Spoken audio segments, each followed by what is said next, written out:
Have you ever just stopped and wondered what's happening to us? I mean, to our actual sense of self, when we spend more and more of our lives inside a digital world. Today, that's exactly what we're diving into. This deep and, let's be honest, kind of unsettling psychological frontier of a life lived in virtuality. Let's get into it. You know this line, right? It's from a giant holographic AI talking to a lonely guy, and it just perfectly captures the big promise of our digital age, that technology can cure our loneliness. It's such a tempting offer, isn't it? A digital hand reaching out from the screen, promising us everything. Connection, community, you name it. And that's the real question we're digging into today. What happens when the very worlds that were designed to connect us actually end up isolating us even more? What if the cure is just a different kind of disease? So, our journey into this whole virtual world, it doesn't actually start with a VR headset. No, it starts with something way more common, our online profiles. This is ground zero. It's the first place we learn how to slice ourselves into pieces. What's just wild about this quote is when it was written, 1991. That's way before social media was even a thing. This guy, Kenneth Gergen, he warned that technology would saturate us, creating what he called multiphrenia, this state where your sense of self is just pulled in a million different directions online, until the real you kind of gets lost in the noise. He was basically rewriting Descartes for the internet age. It's not I think, therefore I am, it's I am linked, therefore I am. And this right here just lays it all out. Our real selves, they're complicated, they're messy, private, definitely imperfect. But our online personas, they're simple, they're public, and they are so curated. MIT professor Dr. Sherry Turkle calls it shiny and bright. It's where we only post the best pictures, only share the good news. We're basically creating a fantasy of who we wish we were.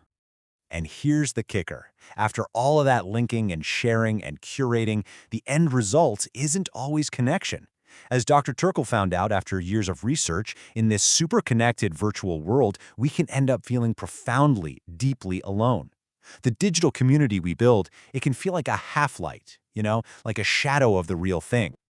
Okay, so we've established that our online identities can feel a little synthetic. But what if the problem is much deeper than that? What if the internet itself is becoming a simulation, a ghost in its own machine? This brings us to this really controversial idea called the dead internet theory. It started out in forums like 4chan, and the basic idea is that the internet, well, it's not really a human space anymore. Instead, it's a place where AI and bots are creating most of the content, and real human interaction is getting harder and harder to find. The whole web is becoming this bizarre echo chamber of machines just talking to other machines.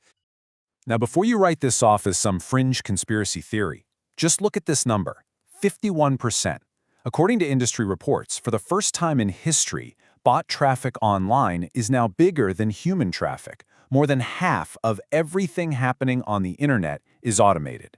The theory, well, it's quickly becoming a statistical reality. So what is this bot army actually doing? Well, all this stuff. They're writing news articles. They're arguing with you on social media. They're leaving 5-star reviews for products they've never seen. And yeah, they're even making memes. Every little interaction can seem real enough, but it's all synthetic. The odds that you're arguing with a bot right now are higher than they've ever been. And this is the end game, right? A web where bots post stuff, other bots comment on it, and then more bots write articles about the comments. Each cycle gets more and more detached from anything resembling human reality. It just spirals into what some researchers are calling a closed loop of digital hallucination, where the truth gets completely lost in this fog of synthetic data. So we've seen how our identities can be simulations, and how the entire internet might be a simulation. So what's the next logical step in this whole thing? Well, we step all the way through the looking glass into completely immersive virtual worlds. This just lays out the whole progression so clearly. First, we learn to make a simplified, curated version of ourselves, a profile. Then, the space we live in online, the internet, becomes a simulation full of AI. So the final natural step is to take our simulated self and just walk right into a simulated world, full-on virtual reality. And this is where this French philosopher, Jean Baudrillard, becomes just scarily relevant. He talked about this state he called hyperreality. It's the point where our signs and symbols for the real world become so good, so convincing, that they actually replace the real world.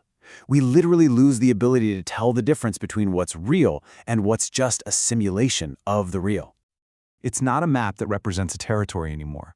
The map, the simulation, has become the territory. And that's the point of no return. It's where our experience of the virtual can start to feel more real, more immediate, and even more meaningful than our experience of the physical world. And this all leads us to the final stop on our journey, the deep psychological and philosophical fallout of living in a world that you can no longer be 100% sure is even real. Let's call it the Solipsism Syndrome. Now, this isn't some formal diagnosis you'd find in a medical textbook. It's more of a philosophical concept to describe a state of mind. The idea is that after you spend so much time in a perfectly built virtual reality, the messy, imperfect physical world, it can start to feel fake, like a dream or a half-remembered movie. Your own consciousness becomes the only thing you're really sure of. The philosopher Simone Weil had this incredibly powerful word for this exact kind of feeling, uprootedness. She saw it as this dangerous spiritual sickness where a person gets completely cut off from their community, their history, and their actual physical place in the world. And digital life, almost by design, can create this very feeling of being totally unmoored, just floating in a non-place. And this gets right to the heart of why the physical world matters so much. The thinker Byung-Chul Han argues that the physical presence of another person creates a counterbody. Just them being there, in the room with you, it demands something from you. It grounds you. It confirms your own reality. And that's the one thing that's fundamentally missing in our digital lives, that visceral grounding force of another human being standing right there in front of you. Okay, I know this all sounds incredibly dystopian, but the story isn't over. As this tidal wave of synthetic content keeps rising, there's a counter-movement that's already started, trying to fight back and reestablish some kind of authenticity and trust. And this is the technical fight back. People are already building a new kind of internet infrastructure. We're talking about things like cryptographic signatures that can prove a photo was taken by a real person at a real place and time. Verifiable audit trails so you can see exactly where a piece of content came from, and even economic systems designed to make AI agents pay for data access, putting a price on all that endless scraping. These tech solutions are absolutely crucial, but they also lead us to a much deeper question. If the pull of the virtual world comes from a deep human need for connection, for perfection, for escape, can we really engineer our way out of that? Is this really a technical problem, or is it a spiritual one? And that's the question we're left with, isn't it? As those lines keep blurring, as the simulation truly becomes the territory, that fundamental question of identity just comes roaring back. When you spend your life as an avatar in a world literally made of code, and that life starts to feel more authentic than your life in the physical world, then who are you really?